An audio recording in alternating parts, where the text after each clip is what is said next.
ये एके वाजपेयी ये ईडी दरअसल ये अलग तरीके का कोई चश्मा इजाद हुआ है क्या कि विपक्षी नेताओं का भ्रष्टाचार तो दिखता है, और I am not defending any kind of corruption, if it happened they has to be behind the bar. ये लेकिन ईडी के चश्मे से शुभेंदु अधिकारी नहीं दिखते क्या? बंगाल में ही रिश्वत लेते हुए 5 लाख की, सिर्फ 5 लाख की रिश्वत लेते पकड़े। ये सवाल चश्मे का नहीं है, सवाल मटेरियल एविडेंस का है। अच्छा। कि ईडी के पास जो इन्वेस्टिगेशन के दौरान एविडेंस मिलेगा, डॉक्यूमेंट्री हो, सर्कमस्टांसेस हो, अदरवाइज हो, उसके बेस पे प्रोसीड करते हैं वो लोग। और एजेंसी का 1 पॉइंट प्रोग्राम ये होता है कि जो उनको इन्वेस्टिगेशन मिली है, जिस केस की FIR हुई है या ECI हुई है, उसको वो सक्सीड करें, उसको कन्विक्शन तक पहुंचाएं। और वो जब ही होगा जब वो कोर्ट में ठहरेगा, और वो तभी होगा ईडी को तो असीमित अधिकार दे दिए ना। पहले तो दरअसल कोई और एजेंसी मनी लॉन्ड्रिंग का मुकदमा दर्ज करती थी, तब ईडी उस पर एक्ट करती थी। अब तो ईडी के पास अधिकार है, कहीं भी छापा मारो, कहीं भी नोटिस दो, कहीं भी किसी को गिरफ्तार करो। वही प्रोसीजर वही है, पहले शेड्यूल ऑफेंस होगा, फिर प्रेडिकेट ऑफेंस होगा। हाँ। इसमें भी 2020 में कोल स्कीम की FIR CBI ने रजिस्टर्ड की है। उसके बाद 2021 में ECIR इन्होंने रजिस्टर्ड किए। ठीक है, PMLA लगा, और PMLA में ही सेक्शन 17 में पावर है, सर्च की, रेड की, रिकॉर्ड उठाने की, सीज करने की, सारी पावर उसमें एक्ट में दी हुई है। कब लगा था PMLA? एके वाजपेयी 2021 में। पहले 2020 में कोल स्कीम की FIR CBI ने की। उनके बेसिस पे PMLA ECIR रजिस्टर्ड करती है। कौन से साल में? 2021 में। 21 में क्या हो रहा था उस वक्त? Investigation is going on Bengal में 2021 में क्या हो रहा था? अरे भाई, इन्वेस्टिगेशन किस बात की होती है कि कोई मटेरियल मिले किसी के खिलाफ, तभी उस पे हाथ डालोगे ना।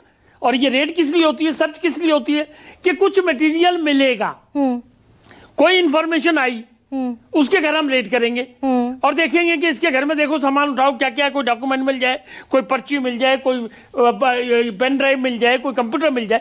यही तो इन्वेस्टिगेशन है। अच्छा। और जब अगर कानून ने मतलब लीड चाहिए ना, कोई एविडेंस चाहिए ना, लीड से भी काम नहीं चलेगा। तो आप तो एडवोकेट हैं के वाजपेयी। शुभेंदु अधिकारी बंगाल में बीजेपी के सबसे बड़े नेता कैमरे पर स्टिंग ऑपरेशन में 5 लाख रुपए की रिश्वत लेते दराज में रखते हुए पाए गए थे। विजुअल एविडेंस है। तो क्या करें? ईडी ने छापेमारी की आज तक? ईडी ने इन्वेस्टिगेशन नहीं की। बता दीजिए मुझे एक इन्वेस्टिगेशन, और इन्वेस्टिगेशन बंद कर दी क्योंकि कोई एविडेंस उनको मिल नहीं रहा। मतलब जो तस्वीरें वीडियो में कैमरे पर दिखी, एविडेंस नहीं मिल रहा है। बड़ा आसान है कहना, लेकिन जब प्रैक्टिकल हम लॉ में जाते हैं ना, तो इन्वेस्टिगेशन एजेंसी जो होती है, अगर वो किसी को पकड़ के झूठा ले जाएगी तो मजिस्ट्रेट उसी वक्त उसको डिस्चार्ज कर देता है, उसको पावर होती है। और कोई भी इन्वेस्टिगेशन ऑफिसर इतना मतलब ममता, एक सेकेंड, वो तो दरअसल वीडियो बीजेपी ने अपने सोशल मीडिया पर पोस्ट किया था। जब नहीं होगा खाली वीडियो, डॉक्टर है नहीं है, उसकी CFSL की रिपोर्ट क्या कहती है, वीडियो का एविडेंस कॉरपोरेट, बहुत सारी टेक्निकलिटीज तो बीजेपी ने, एक सेकेंड, शुभेंदु अधिकारी जब ममता बनर्जी के साथ थे तो बीजेपी ने, आप कह रहे हैं मैनिपुलेटेड वीडियो सोशल मीडिया पर पोस्ट। हम ये नहीं कह रहे, हम ये कह रहे हैं कि कोई भी एविडेंस होगा वो कॉरपोरेशन होगी, उसकी इंडिपेंडेंट जांच करने का तरीका है, उसकी ऑथेंटिसिटी, कितनी एविडेंशियल वैल्यू है, ये सब कोर्ट देखता है। देखो आप और हम डिसाइड, मैं वही तो पूछ रही हूँ ना एके वाजपेयी, आप तो कोर्ट में रोज बैठते हैं, मैं वही आपसे पूछ रही हूँ। एक सेकंड, नहीं, इस सवाल का जवाब आज आप देकर जाएंगे। पूछिए।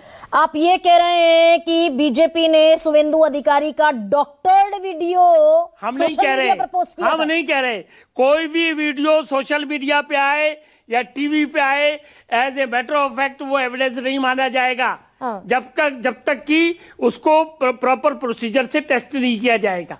आजकल तो और बुरा हाल हो गया, ये AI सिस्टम जो आ गया है, तो ऐसे अगर हम मानने लग जाए कोर्ट में, तब तो हो गया कोर्ट का प्रोसीजर। हर चीज का rule of the law and procedure है। प्लीज, तो ये सारा रूल ऑफ लॉ लागू होगा विपक्षी नेताओं पर? हमें नहीं पता। अच्छा, मैं गिनाना शुरू करूं क्या भ्रष्टाचार? सुनिए, मैं बीजेपी के नेताओं का भ्रष्टाचार गिनाना शुरू करूं? ये नहीं है ऐसे कि बीजेपी का भ्रष्टाचार या कांग्रेस का भ्रष्टाचार या आपका भ्रष्टाचार।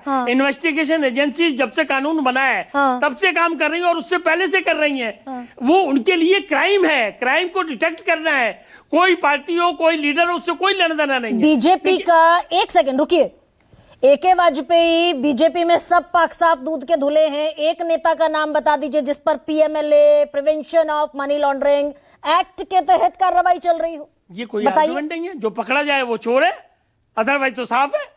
यही लॉ है।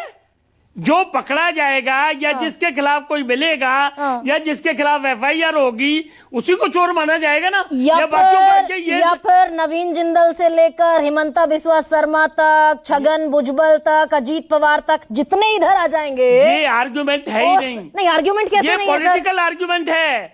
पॉलिटिकल आर्गुमेंट हो सकता है, बिल्कुल सही है आपकी बात, लेकिन ये लीगल आर्गुमेंट। ईडी के अधिकारियों को पैसा कौन देता है? सरकार देती है। They are government employees. कौन सी सरकार देती है? अब सेंट्रल गवर्नमेंट देती है।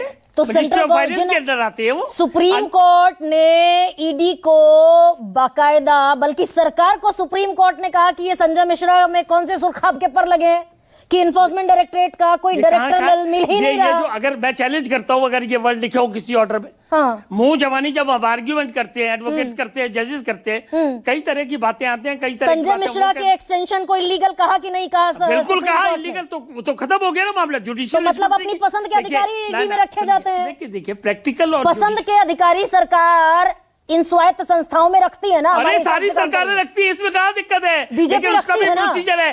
प्लीज, उसका भी पैनल बनेगा, पैनल कैबिनेट में जाएगा, पर्सनल डिपार्टमेंट में जाएगा, सब चीजों का सिस्टम बना हुआ है। 1 इंच आप अपनी मर्जी से या बगैर रूल ऑफ लॉ के नहीं हिल सकते हैं। ये पॉलिटिकल। फिर रूल ऑफ लॉ का मजाक बना रहे हैं आप। कौन मजाक बना रहे हैं? काहे के लिए मजाक बनाएंगे? कोई नहीं बना सकता। नहीं, एक सेकंड के बाद विनोद शर्मा को लेकर आइए। रूल ऑफ लॉ का मजाक कोई नहीं बना सकता। विनोद शर्मा अगर हैं तो लेकर आइए।